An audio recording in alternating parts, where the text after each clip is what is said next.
Et maintenant, j'ajoute à cela le mensonge. Quiconque prend appui sur le mensonge ne croit pas à l'existence de Dieu. Quiconque prend appui sur le mensonge ne croit pas à l'existence de Dieu. C'est-à-dire, on ment, premièrement, lorsqu'on se sent coincé. Mais à la vérité, vous voyez, vous me voyez ici, non? Est-ce que je suis coincé? Hein? Je suis coincé? Pour que je sois coincé, il faut au moins que je sois quelque part ici. Bravo. Et puis maintenant je vais sortir, je n'arrive pas. Mais c'est quelque part, je suis parti et puis j'ai été coincé. Je ne pointe pas partir là-bas. Donc quand vous refusez de respecter les conseils que Dieu vous donne, quand vous suivez vos propres conseils, les conseils de votre propre cœur, de votre chair, de vos désirs là, mais vous allez être coincé dans un problème, vous allez être coincé dans une situation. Et là maintenant vous revenez pour dire quoi? Je suis coincé, donc je vais trouver maintenant un moyen pour sortir. Donc comme tu es coincé, tu vas mentir. Donc quand Dieu a dit tu ne mentiras pas, quand Dieu a dit à celui qui croit en lui de ne pas mentir, il était aussi en train de dire d'apprendre à respecter la parole, les conseils que Dieu donne à son peuple. Et en respectant lui ces paroles-là, tu ne pourras pas être coincé. Mais quand tu dis tu fais la tête, quand tu dis que toi tu sais ce que tu fais, que tu n'es pas bête, et que toi tu sais ce que tu veux faire. Maintenant quand tu rentres maintenant, tu avances et puis tu te sens coincé, tu es obligé maintenant de recourir au mensonge, qui est le deuxième Dieu. Mais pas vraiment un Dieu, mais un Dieu fabriqué par l'homme. Ça veut dire que Dieu envoie Adam dans le jardin d'Éden. Vous me suivez? Dieu envoie Adam dans le jardin d'Éden. Ok? Et Dieu les laisse nus. Ok? Et Dieu leur défend de manger au fruit d'un arbre. Ok? Le serpent vient, donc un étranger vient leur demander, est-ce que votre papa là, il vous a demandé de ne pas passer par ce couloir là?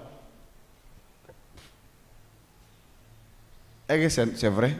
Il dit oui, qu'on peut passer, ça sort. Quand ils ont pris le couloir, ils se sont coincés.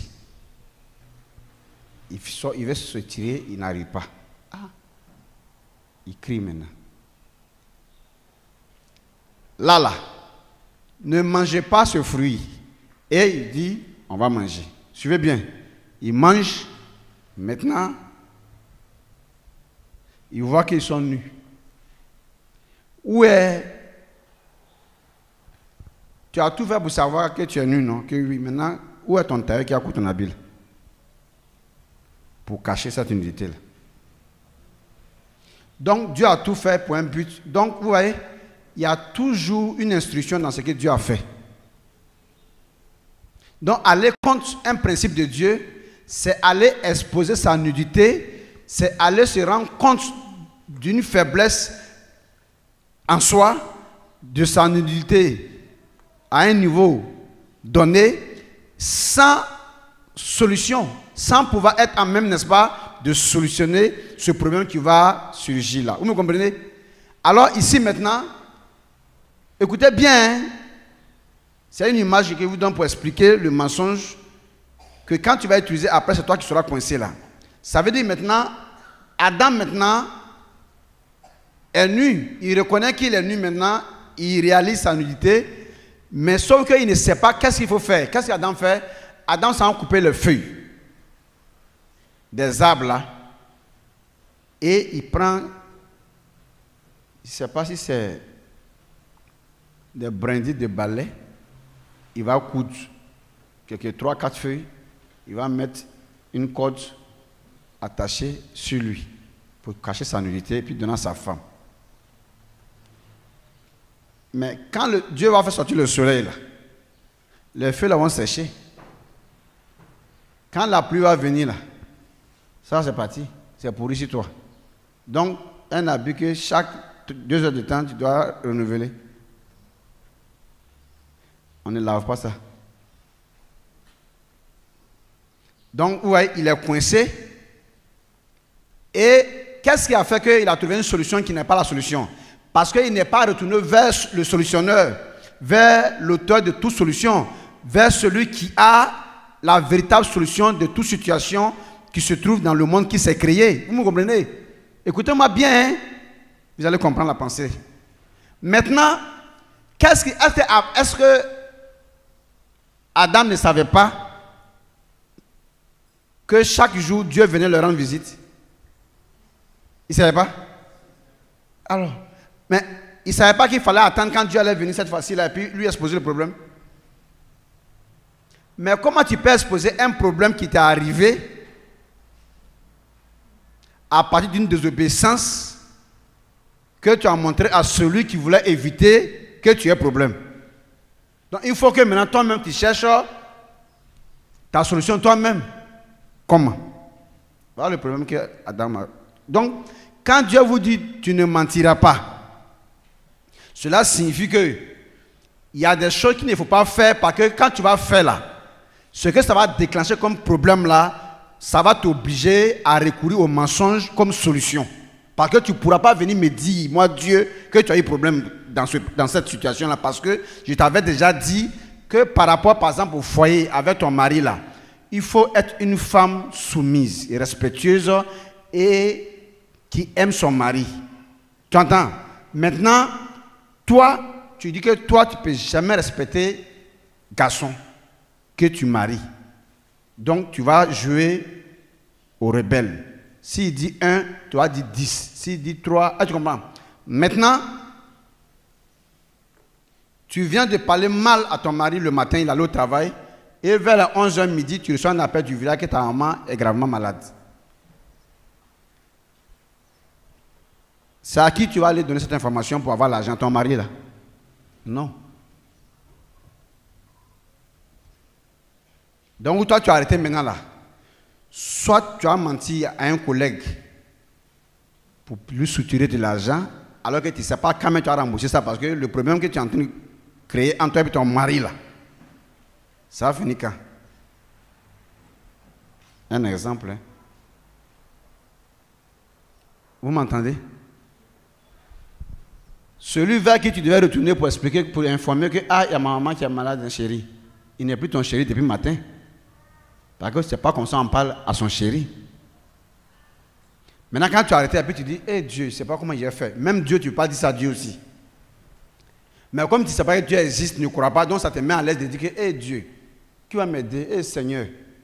Parce que tu ne crois pas que Dieu existe, parce que c'est le Seigneur que tu es en train d'appeler là, qui ne voulait pas que tu sois dans ce dilemme, dans une telle situation-là, qui t'avait dit, femme, respecte ton mari. Lui t'a dit ça simplement, c'est pour prévenir beaucoup de choses que tu ne savais pas. C'est lui qui a créé le monde, qui t'a créé, qui a créé le foyer et qui t'a donné un foyer. Il a dit, respecte ton mari. Parce que tu ne sais pas ce que chaque jour cache. On ne comprend pas? Hein? Merci.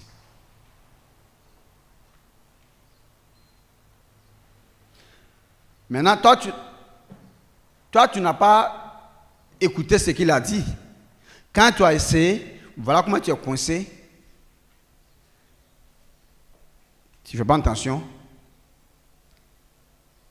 Soit tu as resté dans ton orgueil, tu as perdu ta maman.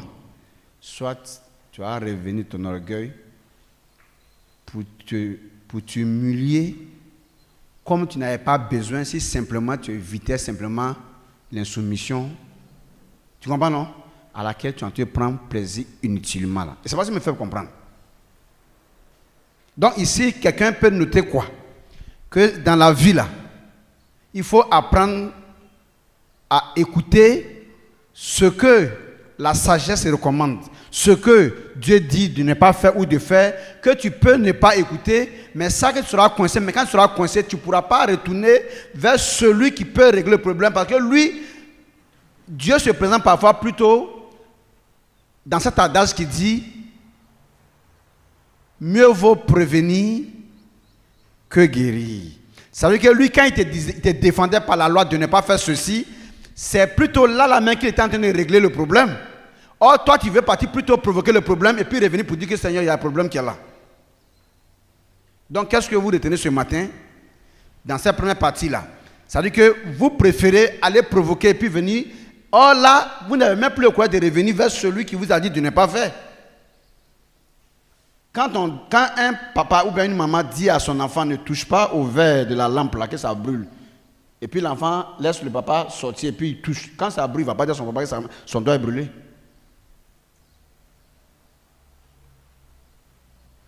Quand le papa d'un enfant lui dit de ne pas jouer au ballon, prendre les cailloux là comme ballon pour chuter, qu'il sorte de blesser. Quand son papa n'est pas là, puis il chute et puis son pied là, ça se blesse là.